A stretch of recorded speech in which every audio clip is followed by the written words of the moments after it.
ఉన్న ఈ 1000 కోట్ల బాకీలు ఎప్పుడు ఎలా వస్తాయని మీరు అనుకుంటున్నారు? ఎవరి దగ్గరైనా ఈ ప్రశ్నకు సమాధానం ఉందా?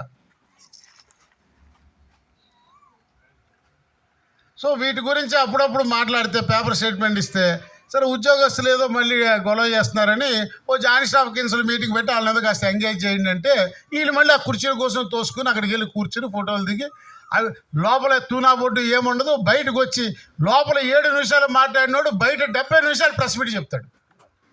ఇవన్నీ చర్చం చేసాం, అన్నిటికీ పరిష్కారం వచ్చేస్తా ఉన్నారు.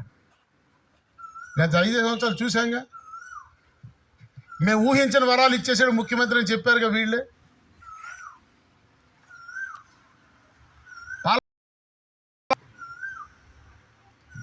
సో గంభీర పరిస్థితి అంటే వేదికగా ఉన్న మెకానిజం కూడా విఫలమైంది. రిమైన్స్ కార్యవర్గ నిర్ణయం ప్రకారం ప్రభుత్వానికి ఒక దరఖాస్తు ఇచ్చా. అయ్యా మాకు 25,000 పేరుకుపోయిందని మీరు బడ్జెట్లో చూపించారు, ఈ విషయం చెప్పాము. 2023 జనవరి 19న ప్రభుత్వం అధికారికంగా ధృవీకరించింది కాబట్టి శాసనసభ సాక్షిగా బడ్జెట్లో రాజ్యాంగ దయచేసి మీరు ఎప్పుడైనా ఇవ్వండి. ఒక్కొక్క ఉద్యోగి లెక్కేసి ఆ డ్రాయింగ్ అండ్ డిస్బర్స్మెంట్ ఆఫీసర్ని వాడి సంబంధిత సర్వీస్ చేయించి వాడి అపాయింటింగ్ అథారిటీతో ధృవీకరణ దరఖాస్తు ఇచ్చా. దీనివల్ల అడగాలి కానీ బాకీ ఎంత ఉందో చెప్పమని అడగడం ఏంటన్నాడు ఒకడు.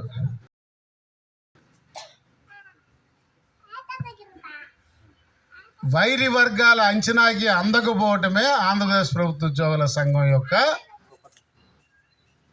ప్రత్యేకత. ఒక్కసారి సర్వీస్ రిజిస్టర్లో ఎంట్రీ చేసి చూడమండి. నేనక్కల్లా మిమ్మల్ని ప్రేరేపించడానికి ఎవడికాడు రోడ్డు మీకు వస్తాడు, అమ్మ నాకెంత బాకీ ఉందా అని. 25,000 కోట్లు బాకీ ఉందిరా అని మొత్తుకుంటుంటే ఎవడికి వాడికి రోజు వాడి 6 లక్షలు 7 లక్షలు 8 లక్షలు బాకీ ఉందని చూసుకుంటే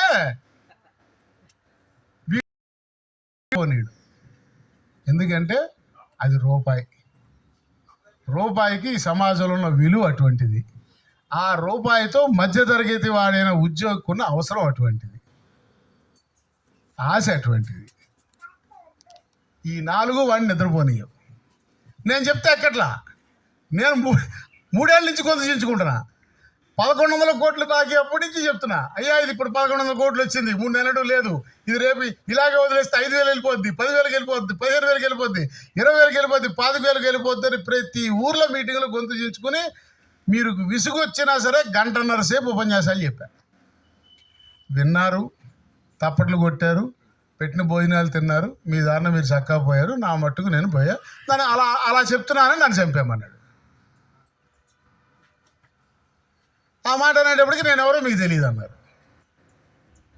ఇంక ఇప్పుడు ఎవరు మాట్లాడతారు? ఈ డబ్బులు ఎలా వస్తాయి? This is the one and only big question mark before the employees of the state. ఈ రాష్ట్రంలో ఉద్యోగ ఉపాధ్యాయ పెన్షన్ల ముందున్న ప్రధానమైనటువంటి ప్రశ్న ఇది. దీనికి సమాధానం కనుక్కోవాల్సిన బాధ్యత మన అందరి మీద ఉంది, నా ఒక్కడి మీద కాదు. అలాగే ఇవాళ ఆర్థికపరమైన అంశాలే కావచ్చు, మీరు చూడండి పరిస్థితులు రోజు రోజుకి ఎట్లా మారుతూ ఉన్నాయో. అయినా మీకు ఎలా నిద్రపడుతుందో నాకైతే తెలియటం లేదు.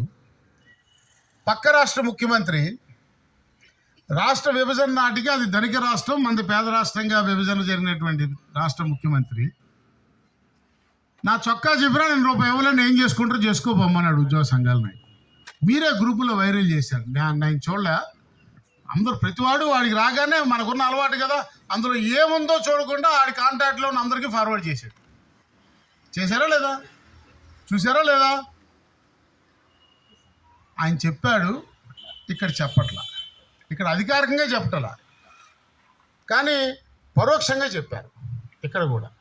శాసనసభలో బడ్జెట్ ప్రవేశపెట్టే సందర్భంలో దానికి ముందు బడ్జెట్ ప్రవేశపెట్టడానికి ముందు 2 సార్లు సాక్షాత్తు ముఖ్యమంత్రి గారే పత్రికా సమావేశం నిర్వహించి ఈ రాష్ట్రం యొక్క ఆర్థిక పరిస్థితి గురించి వివరించారు.